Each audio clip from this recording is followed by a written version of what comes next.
जय गुरुदेव। परम संत बाबा जय गुरुदेव ने बताई आरती। आरती कौन करता है? आत्मा करती है। किसकी करती है? ओ परम पिता परमात्मा की। वह कौन है? शब्द स्वरूपी एक है, अनंत पुरातन, जो आदि से अंत बनाया है। विनय करूं, किससे करूं विनय? उस परमात्मा से। मैं कर जोड़े, हाथ जोड़कर प्रार्थना करूं, विनती करूं। किससे करूं? जो यहाँ बैठा है, जिसने ये मनुष्य शरीर बनाया है, जिसने ये अंडखंड बनाए हैं। कौन करता है प्रार्थना? आत्मा करती है। आत्मा किससे करती है प्रार्थना? परमात्मा से। विनय करूं मैं दो कर जोड़े, हाथ जोड़कर विनती करती हूँ, प्रार्थना करती हूँ। सतगुरु द्वार तुम्हारे।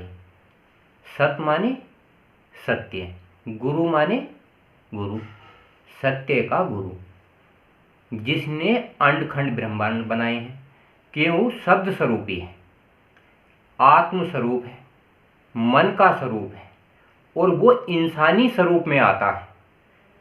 अंडखंड ब्रह्मांडों का मालिक है, पर इंसान को योग साधना के द्वारा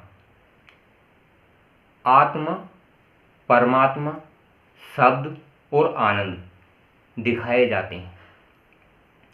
बिन घृत दीप आरती साजूं, बिन घी के अंतर्दृष्टि में आरती साजूं, अंदर में आरती करूं।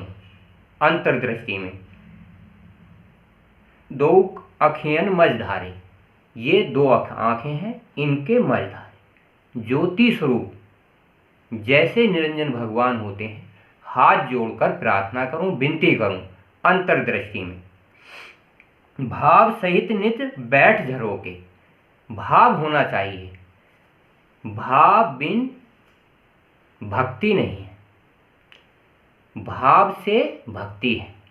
अंतर्दृष्टि में बिन घृत दीप आरती साजूं, दो अखियन मझधारे, दो आंखों के बीच में दिव्य दृष्टि से, तीसरे नेत्र से देखूं, आरती करूं।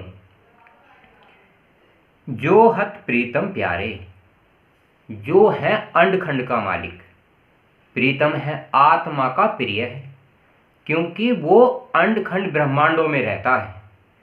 पर वो हर जगह पर जो आत्मा भाव रखती है, भक्ति रखती है, समर्पण रखती है, उसके लिए वो अवश्य प्रकट होता है। पग धुनु श्रवण ही है अपने। पग जैसे एक पग इंसान रखता है, उसी प्रकार से जैसे पग रखूं, अंतर्दृष्टि में मैं एक पग रखूं। श्रवण ही है ध्वनि सुनारी, मतलब अंतर्दृष्टि से, दिव्य दृष्टि से कानों में ध्वनि आती है। पग धुनु सुनु श्रवण ही है अपने, अपने हृदय से, अपने मन से, अपनी आत्मा से, दिव्य दृष्टि से उस आवाज को सुनो। कहते हैं ना, शब्द स्वरूपी संग है, कभी ना होते दूर, और धीरज रखिए मन में, दिखेगा सतनूर।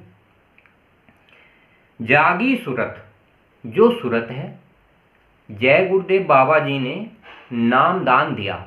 गुरु मंत्र कह लो, गुरु दीक्षा कह लो, 5 नाम का सुमरन भजन ध्यान बताया। जब हम उसे यहाँ पर देखते हैं, इन दिव्य दृष्टि के कानों से सुनते हैं, तो कहते हैं जागी सूरत। सूरत जागती है। जैसे इन चरम आँखों से हमें संसार दिखता है, वैसे ही दिव्य दृष्टि से प्रकाशवान संसार दिखता है, तो सूरत जागती है। चरण अमृत पियत पियत हुए न्यारे। बाबा जी ने कहा, जैसे इंसान के काम, क्रोध, लोभ, मोह, अहंकार होते हैं, अंतर्दृष्टि में ईश्वर ब्रह्म, पार ब्रह्म, महाकाल पुरुष, सत्पुरुष होते हैं, वो संतों के चरण कमल होते हैं। जब कहते हैं ना, चरण अमृत पियत पियत हुए न्यारे, जब वो चरण अमृत चरणों में जाती है, उनका रूप देखती है, उन्हें निहारती है, तो वो न्यारी हो जाती है। जैसे यहाँ पर इंसान एक क्षणिक है, ऊपर दिव्य दृष्टि में जाता है। तो गुरु महाराज बताया करते थे कि ये एक बूंद का संसार है। आत्मा योग साधना के द्वारा, गुरु मंत्र, गुरु दीक्षा के द्वारा जब दिव्य दृष्टि खुलती है, वो 2 बूंद के संसार में जाती है। आत्मा में 16 सूर्यों का प्रकाश होना शुरू हो जाता है। इस दुनिया में एक सूर्य है, उस दुनिया में आत्मा जैसे जैसे चढ़ाई करती है, 2 सूर्य, 3 सूर्य, 4 सूर्यों का आत्मा प्रकाशवान होती जाती है। कहते हैं रोम रोम में रम ना जाए वे कोई भगवान नहीं।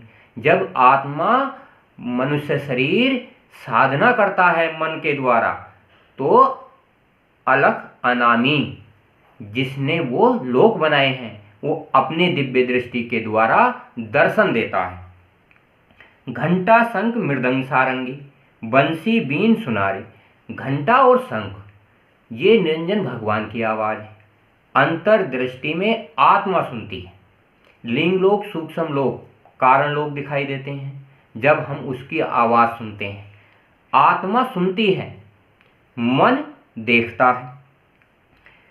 घंटा शंख मृदंग सारंगी बंसी बीन की आवाज़ सुनता है। ये दिव्य दृष्टि कान होते हैं। जैसे इस मनुष्य शरीर के कान हैं, आत्मा में भी कान होते हैं। आत्मा में भी दिव्य दृष्टि प्रकाश होती है। आत्मा में भी खुशबू और बदबू सूंघने की ताकत होती है। जय गुरुदेव आरती करती गावत जय जयकार। जय माने विजय, गु माने अंधकार और रू माने प्रकाश, जो कभी नाश ना होने वाला प्रकाश। वो अंदर में आत्मा जब देखती है तो उसे कहते हैं मोक्ष। और जब अंतर में उस आवाज़ को सुनती है, और जैसे इस संसार में हम घूमते हैं, अंडखंड ब्रह्मांडों में आत्मा घूमती है, उसे कहते हैं मुक्ति, उसे कहते हैं आज़ादी। जय गुरु।